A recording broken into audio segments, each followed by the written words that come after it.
जिनेंद्र बंधुओं, हमारे चैनल पर आपका बहुत बहुत स्वागत है। एक मशहूर कथा है। एक बाप और उसका बेटा गधा बेचने निकले। पिता गधे पर सवार था, बेटा पैदल चल रहा था। वे थोड़ी दूर निकले तब उन्हें कुछ लोग मिले।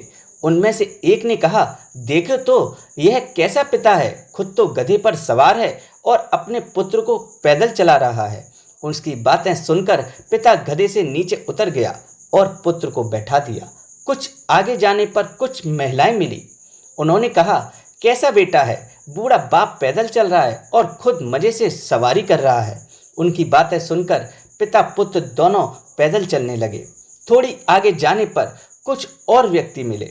उन्होंने कहा, कितने मूर्ख हैं दोनों, एक हट्टा खट्टा गधा साथ में है, फिर भी सवारी करने की बजाय दोनों पैदल चल रहे हैं। उनकी बातें सुनकर पिता पुत्र दोनों गधे पर बैठ गए। थोड़ी आगे चले तो कुछ और व्यक्ति मिले। उन्होंने कहा, दोनों कितने निर्दयी हैं, दोनों पहलवान हो रहे हैं और एक दुबले गधे की सवारी कर रहे हैं।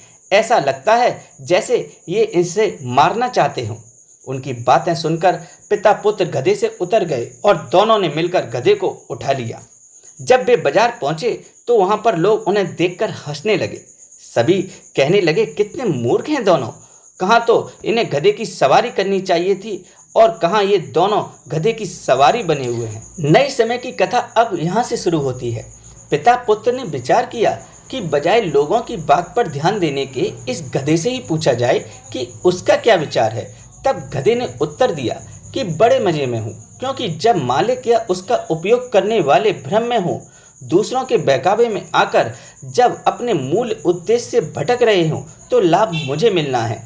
आशय यह है कि दूसरों के तानों पर बहुत अधिक ना टिकें, क्योंकि उससे अधिक भ्रम हो गया तो कार्य का परिणाम गड़बड़ा जाएगा। दोस्तों, ऐसी ही कहानियों को देखने के लिए मेरे चैनल को सब्सक्राइब करना ना भूलें। धन्यवाद।